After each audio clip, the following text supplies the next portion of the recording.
Venezuela, dollar ಮತ್ತು ತೈಲ ಈ ಮೂರು ಸೇರಿ ಜಾಗತಿಕ ಶಕ್ತಿಯನ್ನ ಹೇಗೆ ನಿರ್ಧರಿಸುತ್ತಿವೆ ನೋಡೋಣ ಬನ್ನಿ.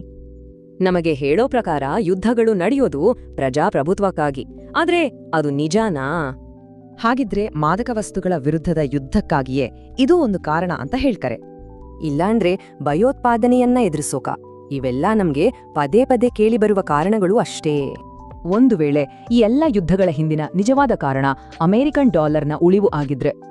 ನೋಡಿ, ಇದನ್ನ ಪಿತೂರಿ ಅಂತ ತಳ್ಳಿ ಹಾಕಬೇಡಿ. ಇದೊಂದು ಸ್ಪಷ್ಟವಾದ ಪ್ಯಾಟರ್ನ್. ಹಾಗಾದ್ರೆ ಏನಿದು ಪೆಟ್ರೋ ಡಾಲರ್ ಸಿಸ್ಟಮ್? ಇದ್ರ ಬಗ್ಗೆ ಮೊದಲು ತಿಳ್ಕೊಳ್ಳೋಣ.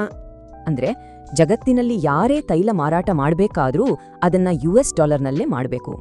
ಇದರಿಂದ ಏನಾಗುತ್ತೆ ಅಂದ್ರೆ ತೈಲ ಬೇಕಾದ್ರೆ ಮೊದಲು ಡಾಲರ್ ಬೇಕು. ಹಾಗಾಗಿ ಡಾಲರ್ಗೆ ಯಾವಾಗ್ಲೂ ಡಿಮಾಂಡ್ ಇರುತ್ತೆ. ಸರಿ, ಒಂದು ವೇಳೆ ಯಾವುದಾದ್ರೂ ದೇಶ ಈ ರೂಲ್ ಬ್ರೇಕ್ ಮಾಡಿದ್ರೆ ಆಗೇನಾಗುತ್ತೆ?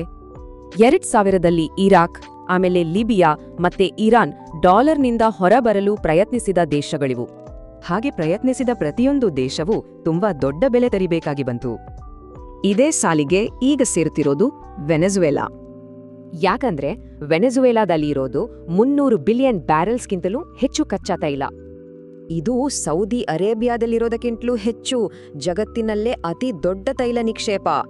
ಅವರು ಪೆಟ್ರೋ ಕ್ರಿಪ್ಟೋ ತಂದ್ರು, ಜೊತೆಗೆ ರಷ್ಯಾ, ಚೀನಾ ಜೊತೆ ಡಾಲರೇತರ ವ್ಯಾಪಾರ ಶುರು ಮಾಡಿದ್ರು. ಇದರ ಪರಿಣಾಮ ಆರ್ಥಿಕ ನಿರ್ಬಂಧಗಳು, ರಾಜಕೀಯ ಒತ್ತಡ, ಹೀಗೆ ಎಲ್ಲಾ ಕಡೆಯಿಂದಲೂ ಸವಾರಿ ಶುರುವಾಯಿತು.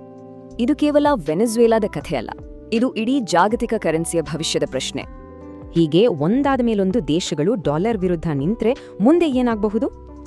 ಒಂದಂತೂ ಸ್ಪಷ್ಟ, ಜಗತ್ತು ಈಗ ಒಂದೇ ಧ್ರುವದ ಹಿಡಿತದಿಂದ ಹೊರಬಂದು ಬಹುಧ್ರುವ ವ್ಯವಸ್ಥೆಯತ್ತ ಸಾಗುತ್ತಿದೆ. ಹಾಗಾದ್ರೆ ಪೆಟ್ರೋಡಾಲರ್ ಅನ್ನೋ ಆಧಾರವೇ ಇಲ್ಲದ ಜಗತ್ತಿನಲ್ಲಿ ಜಾಗತಿಕ ಶಕ್ತಿಯನ್ನ ನಿರ್ಧರಿಸೋದು ಯಾವುದು?